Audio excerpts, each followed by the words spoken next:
Thank you very much, and thank you all for gathering here at this lovely little house and this spot in Camrose that I gather facilitates conversation and reflection and good food.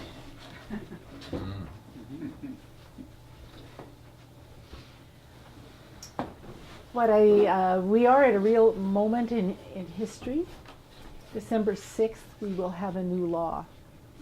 What I'd like to do is begin with a little bit of the story of engagement of ordinary people, community and communities, then kind of switch to what has been our country's legacy and history around laws and how laws shape attitudes and behaviors and culture, and then take us into 2014, because this has been an incredible year of conversation that has not been seen for a very long time. So I thought I would begin in community, because I really feel that this issue of whatever words we want to use, prostitution, sexual exploitation, sex work, human trafficking, it's a very complex issue that requires a community, and the community has the best of minds and experiences to bring to this, so that we're actively engaged in shaping the society that we want to live in. And I thought if I started in the community story, then you would understand a little bit of where I would, the lens that I look through. Because I also think that's important to know what are your starting points, and what's brought you to this particular moment, and then how do we dialogue around that and keep the conversation going. So how I'd like to begin is David talked about meeting a group of people who would meet together, work together. Some of us live together in right by the stadium. Who's ever been to a game in Edmonton or a rock concert? Commonwealth Stadium. So that's the area that we're going to talk about, if you can imagine that. And though that is Edmonton, that's been called the inner city and the big city, the issues and the questions touch your lives here in Camrose as well, just differently. I did a quick little scan to see if there were any Backpage.com ads for Camrose. David and I were talking in the car, and I can talk more about that later. And if I wanted to buy sex services in Camrose, I could. So the internet has brought us, has created different kinds of communities and different ways of participating in this activity. But back in the 70s, I would say that at that time, the community, the large majority of people were asleep. Was exploitation happening? Has it been happening for a long time? Yes. Was prostitution happening in our cities and communities? Yes. But most people did not really know about it because it didn't touch them.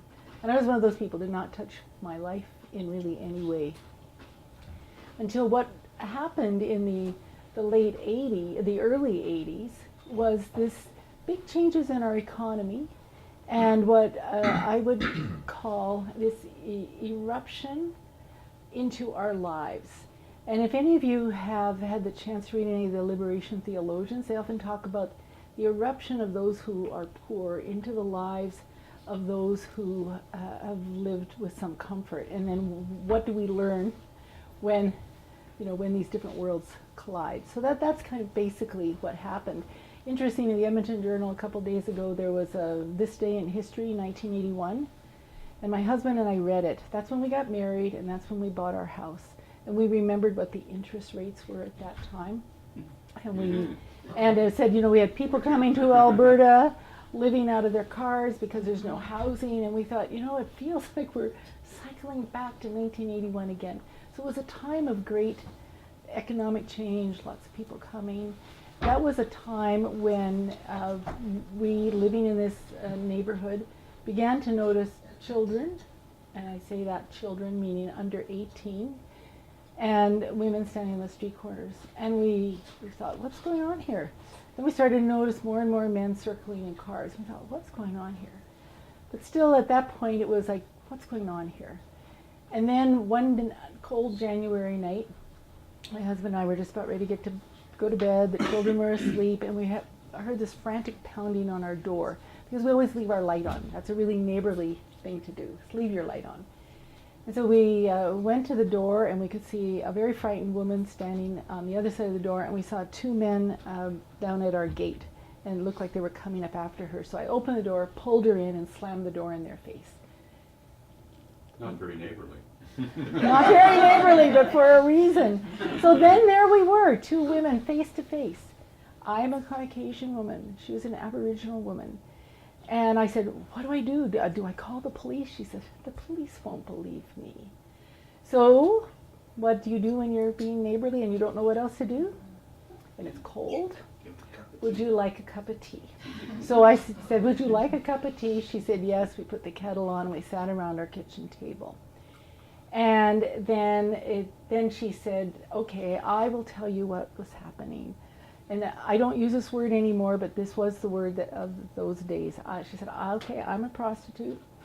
Those men wanted me to do something that I didn't want to do, and I was very afraid. So I took the money and I ran to your door because your light was on. So I said, okay. And then we kept talking a bit longer, and then I said, well, could we offer you a ride home because it's really cold outside? And she said yes. And when I asked her where she lived about 6-7 blocks away. So in other words, she's a neighbor. She's in my community. And my husband went out to start the car, and those men were actually waiting behind our garage. If she had left our house alone, who knows what would have happened. But because we as part of the community were there with her, we got her safely home. And then that began a whole bunch of questions for me. We're both women, we're of different origins. What's the same between us? What's different between us? What are our different life stories? What can we do together? What do I need to learn? And that wasn't just only my individual journey, that's what was happening in our community. So often what happens when there's an issue in your community is you have a meeting. You get together in a room and you start talking. How is this affecting me? What's happening for you? And our first concern was our children, because our children could not get to school safely. And then our next concern was, a woman would say, well, I was just standing at the bus, or I was going to the Italian center, and this guy slows down and stops, and I'm just trying to live my life. What's going on? And so we said, well, it must be a police issue. So we invited our local police officers, and they came and they talked a little bit about the law, and they said what they could do and what they couldn't. And we thought, okay, it's not just a police issue. That's not going to solve this. So then at that time we knew there was a street outreach organization called Crossroads. We said, let's invite them to come and educate us. And we also invited Catholic Social Services Safe House. And I want to say that was the only safe house in Edmonton in those days. Sorry, I'll turn that off. That was the only resource. The outreach was a couple people walking the streets, and there was one safe house for youth. So we said, come and educate us. And we began to learn about why that 14-year-old might be on our street corner, or why that 25-year-old, and what could we do. And then I remember getting invited to a meeting, and I think it was a Lutheran social justice group, and we met at this safe house. And they had invited a woman who had, to use this language, gotten off the street. And I was a little bit uncomfortable because there I was, trying to make changes and whatnot. And she looked at me and she said, I know that many of you in the neighborhood want us to get off the street, get off your corner, get out of your neighborhood. And she said, we would if we had a place to go. And it just clicked in me. I thought, okay, now I know one thing I can do. I can be part of creating safety, creating options. And it was the click, and I was caught. I had no training in this area, nothing like that, but I was just an ordinary person. So back to our community story very quickly. what we started to learn more, and then as we learned more, we said, now we're going to take it to the streets, because this is not just a Macaulay community issue. So we did media walks, and we carried signs and said, up with fines, down with Johns, or John, stop abusing our women and children. And what happened then was that we got phone calls from parents whose daughters had ended up on the street in our neighborhood. And they said, can we come join your group? We have no one to talk to. If you're the dad and you go to your office on a Monday morning and everyone's talking about their golf weekend, and you spent the whole weekend driving around the inner city of Edmonton looking for your daughter, how do you talk about that? Who do you talk with? So the parents came, and then we again began to say, oh, it's a bigger issue.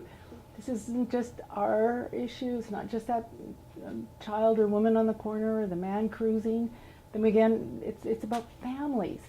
And one dad said to us, how do you think this affects my son, my teenage son, when he knows what's happening to his sister? How do you think it affects our relationship as husband and wife? So it was ripples, unpeeling the onion, that it became more and more complex. And then we said, all right, we want to make some change. How do we make some change? So we did go back and we learned about the law, and we said there's one law that applies equally both to the people standing in the corner and the people cruising. But as ordinary people, we see that there's a power imbalance. There's a purchasing power imbalance, and we don't think that the same law should apply to both parties. So we wrote to the Minister of Justice of the day, Alan Rock. It took a year to get a letter back, and it really said nothing. So we said, okay, that's going to take a long time to change. What else can we do here? And we did a little analysis, and I think we were very fortunate in our community circle to have some people who had a strong social justice history in their different faith communities, so that we weren't just get the problem out of our neighborhood and make it go away. We did this reflection about, well, we're in this, what can we do together? And we did an analysis, and we asked ourselves, which activity causes the most harm to the most people?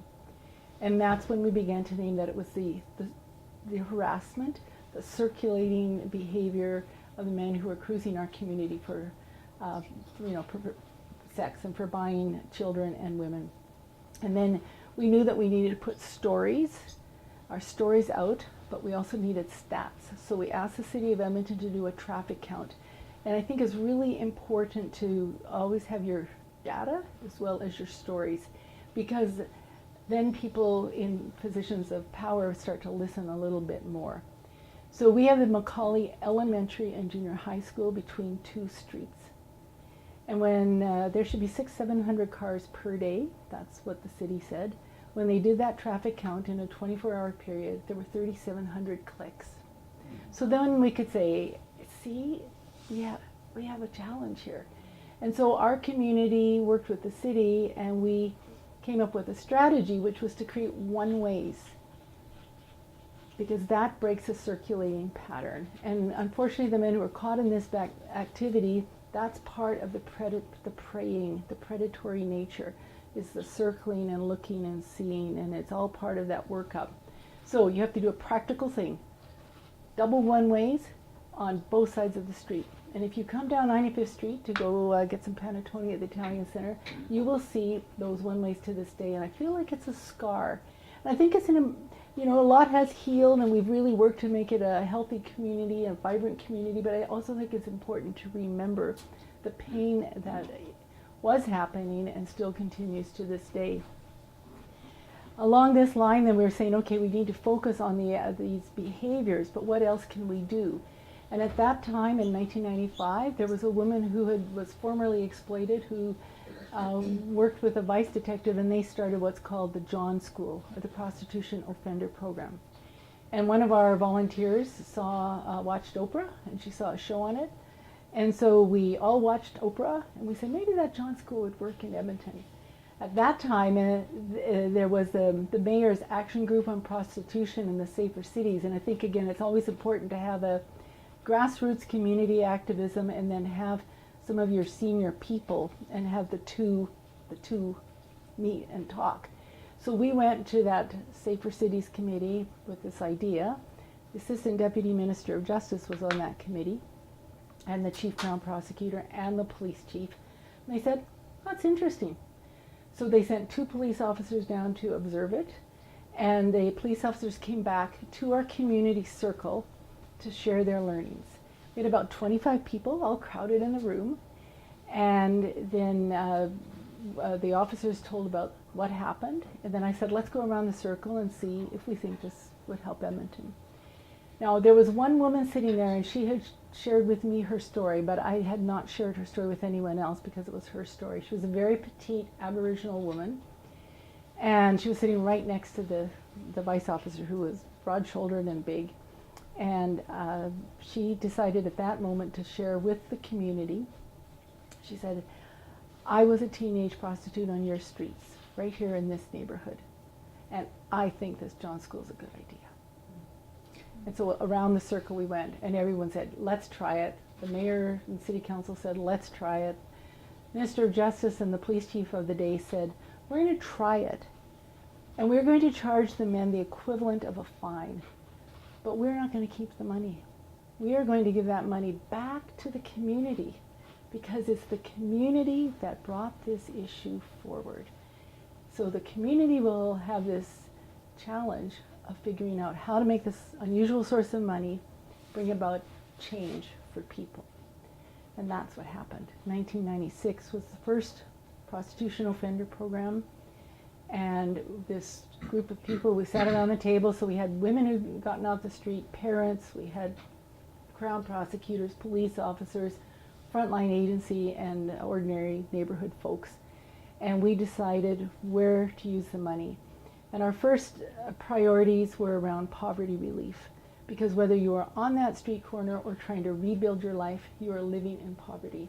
And we wanted to reduce any of the reasons that somebody would feel they had to sell their body. So we said poverty relief, and we took some of that money and we channeled it right through to the outreach van, to the safe house, to the health center, so that we get right back. It was to help the people who needed help. We had learned that the average age of being pulled into visible exploitation in Alberta is 14, 15. So we knew then that if a 25-year-old woman was trying to rebuild her life, that she may need to go back to school, or she may need to take a course so that she could have another way to pay her bills. Because that's the one thing, well, there's many things we all have in common. One thing we all need money every day to pay our bills, to have food, to have a roof on our head. That is what we all have in common. So we started a bursary program so that people could begin to have options.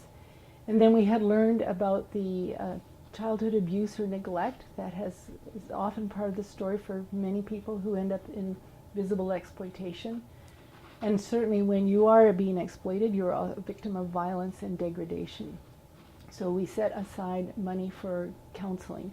And now we would use the term trauma recovery. And we went and we set out to establish relationships with counseling groups in the community who would take the time to really understand the depth and to be non-judgmental. And then the last priority was public awareness. We have to keep the conversation going, because that's what brings about change, is if you keep that conversation going and you keep learning, and then you learn what you can do and what strategies you need to undertake. So that actually was what all stirred about in the 90s. And I think the other figure just to keep in mind, I was sharing with David in the car on the way out, we asked the police to do a documentation. So in 1992, at that time in Edmonton's history, they identified 250 sexually exploited children under the age of 18, and over 700 women over 18, and mostly up till 30.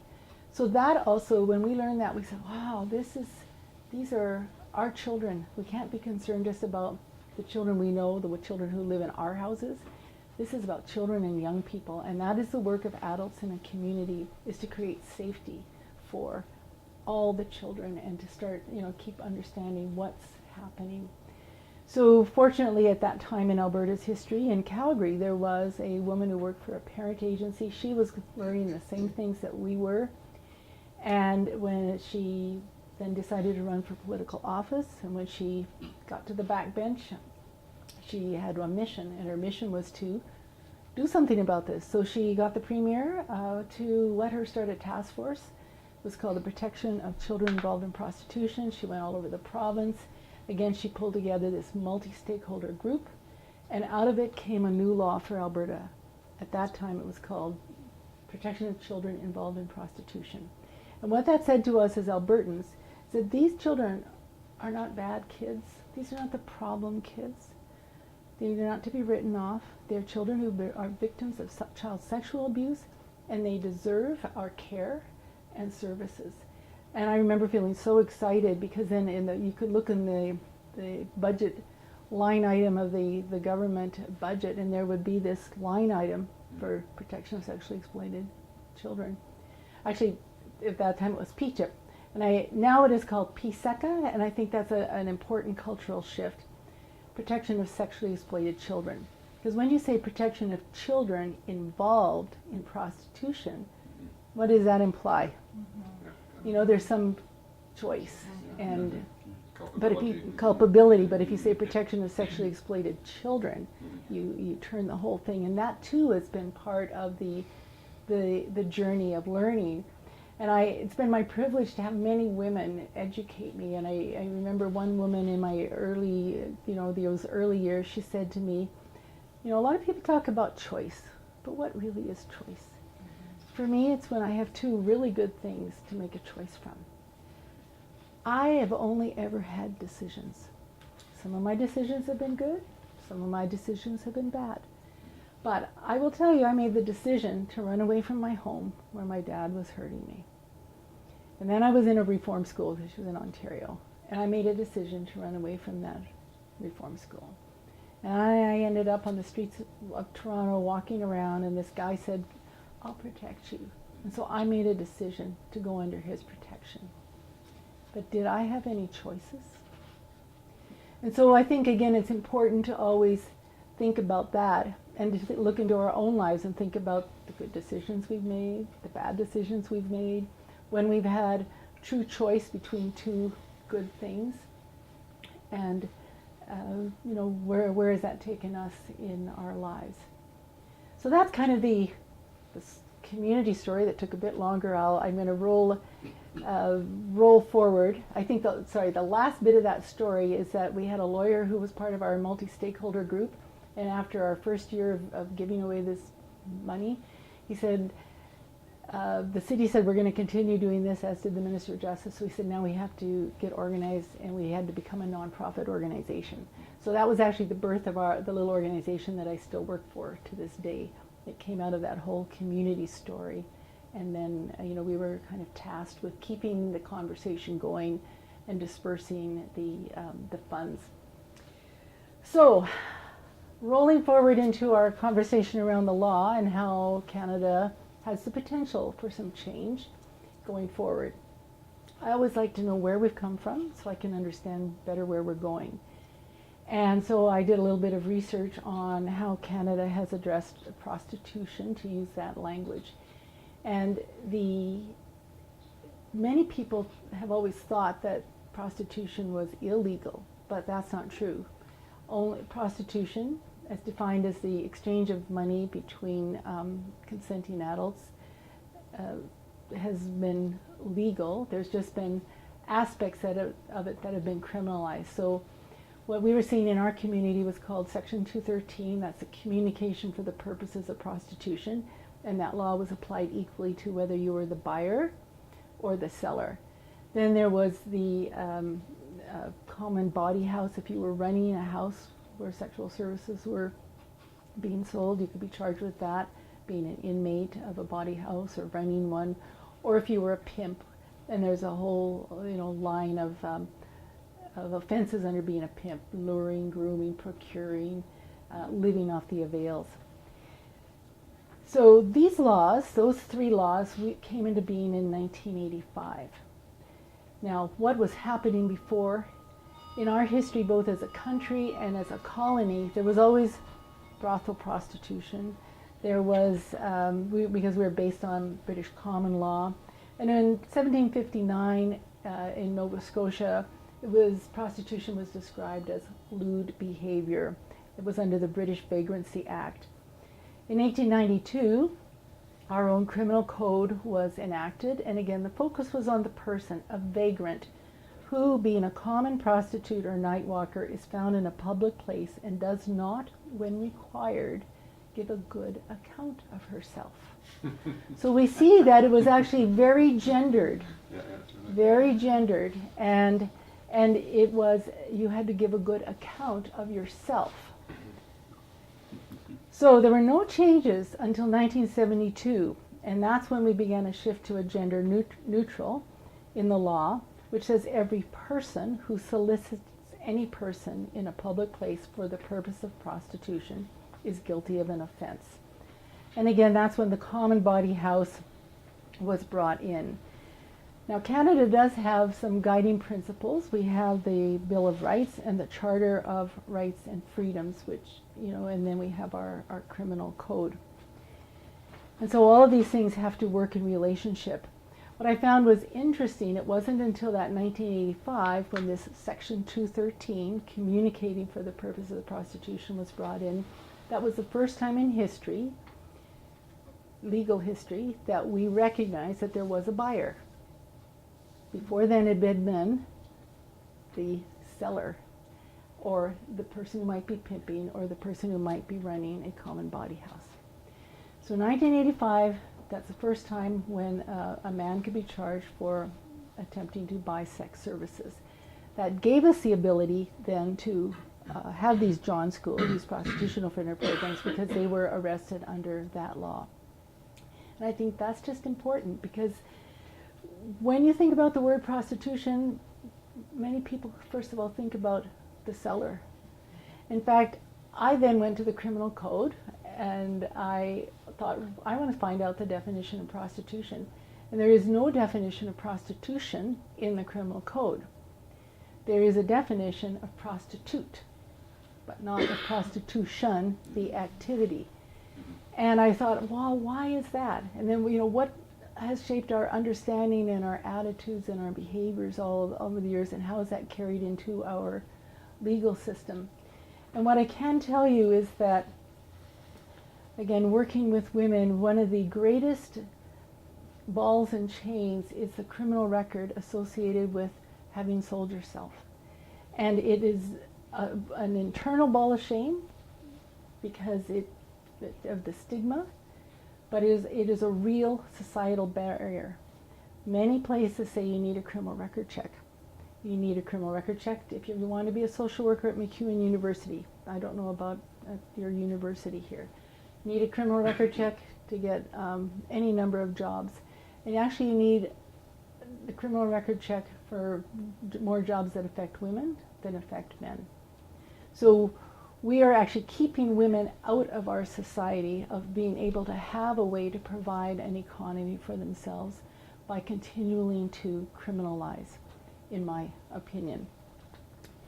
So, now I'm sure you heard about the Supreme Court decision in December 2013, and if you didn't, that's okay. It was a lead up to about a decade of work by people who have their perspective is that it is the law that is creating lack of safety for women that who are in the sex industry, and that therefore the laws must be changed. So it takes a while to get something up to the Supreme Court. The first challenge was in 2010, when the Ontario court ruled that 3 laws were unconstitutional, that they violated our Charter of Rights, Section 7 of the Charter of Rights. They didn't talk about Section 15, which is about equality under the law, but they talked about Section 7, which is that everyone has the right to life, liberty, and security of the person, and the right not to be deprived thereof in accordance with the principles of fundamental justice. I would like to say that I accept the principles of fundamental justice. However, I also think there's other forms of justice, such as social justice, and that we need to look at things a little bit more broadly than that.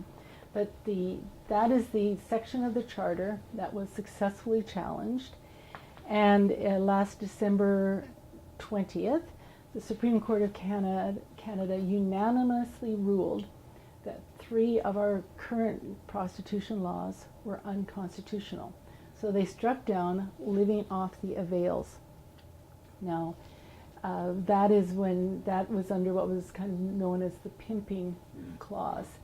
And it's only one of the sections under that clause, but those who knew how to argue it argued it well. They argued what I would say the edge of the law. So rather, the intent of that law was against those who were exploitative and really living off another person. But those who were able to argue it said, well, you mean if I pay my accountant is living off the avails, and we shouldn't criminalize an accountant or a bodyguard or a driver. So they were successful in their argument. Then the other one that was struck down was the keeping a common body house. And the argument there was that, well, it's safer if women are inside than if they are on the street. And there can be some merit in that argument. But again, you have to push the whole argument out. And then the third one was this communicating for the purposes of prostitution in a public place, saying that it's the streets that are the least safe. And there is truth in that statement as well. So those laws were struck, and the government was given 1 year to come up with either a new law or to let those laws be struck. And then this brings us to 2014. So in our country, we have had incredible conversations. I don't know, there's been articles in the media.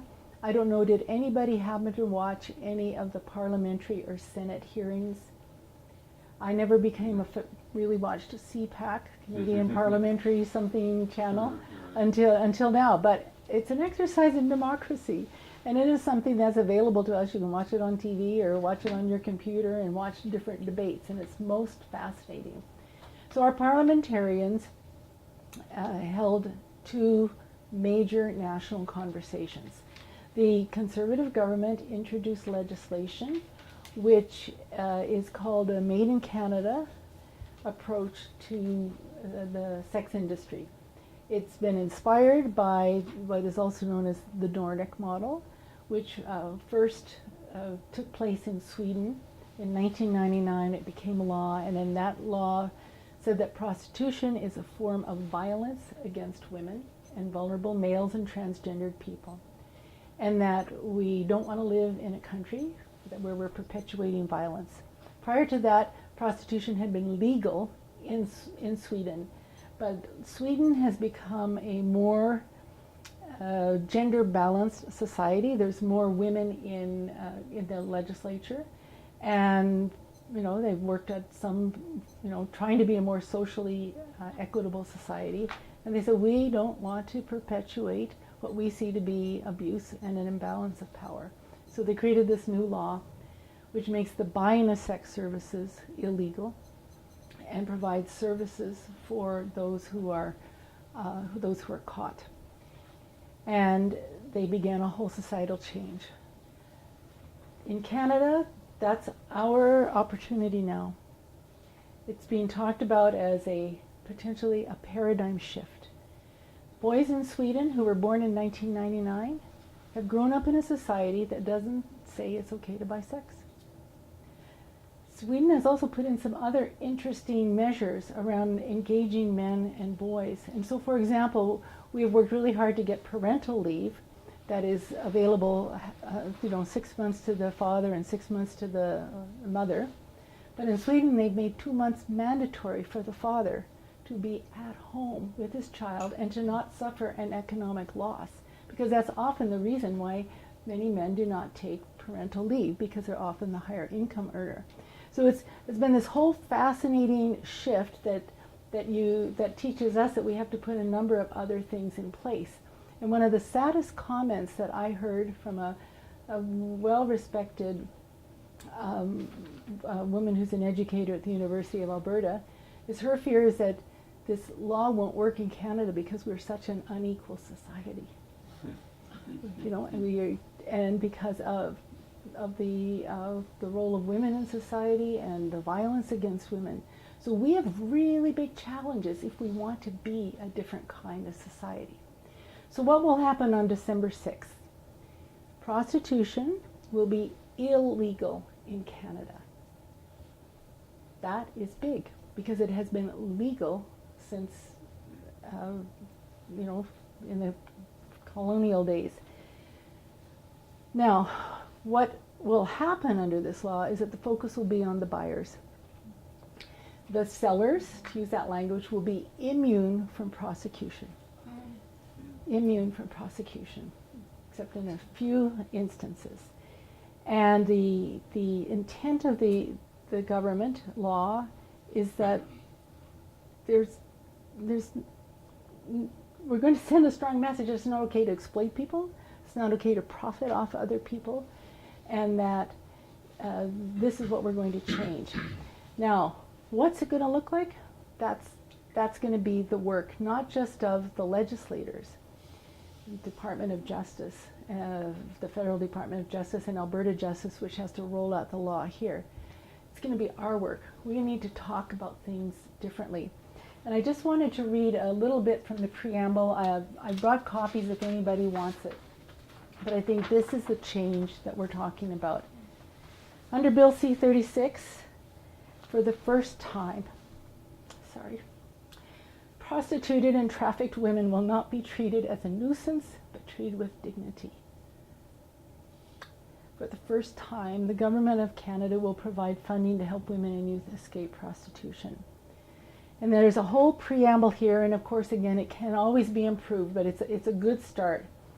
Whereas the Parliament of Canada recognizes the social harm caused by the objectification of the human body and the commodification of sexual activity, whereas the Parliament has grave concerns about the exploitation that is inherent in prostitution and the risks of violence posed to those who engage in it, whereas it is important to protect human dignity and the equality of all Canadians by discouraging prostitution, which has a disproportionate impact on women and children. And it continues on and says this is why we have this new law. So I see in our midst here some young people. May I just ask when you were born? 1996. 1996. And there are some of us who have gray hair. Who remembers being on an airplane with a smoking section? Our young people do not. I had the chance to be... a very limited experience. Okay. But I was in airports and airplanes for almost 24 hours in February, so I had a lot of time to think. And I thought, this is what we're working towards. This is the change that we're working towards. And why did we make this change as a society, as municipal governments, provincial governments, federal governments? Because we all breathe the same air. And we came to learn as a society that smoking affects, first of all, children, and they have no say in it. If adults are smoking in front of children, they have no say. I might be able to get up and leave a room, but a child, no. We learned that smoking affects those who do not smoke, the effects of secondhand smoke. And we learned that smoking affects the smokers. And we have said, this hurts a lot of people, and we are going to put in place laws, policies, and tobacco reduction strategies. We're going to put in tobacco cessation programs. We're going to help people who want to stop smoking, and we are doing this for the good of us all. I know it's not an exact parallel, but to me, it was like, I got it. This is the paradigm shift that we want to make in our country. And so this is the great work that we can begin on December the 7th. And I know that I've talked longer than my time, but we probably can have again more conversation, because I believe there are things that you can do in Camrose, and there are things that we must continue to do in Edmonton and all across our country to embrace this change.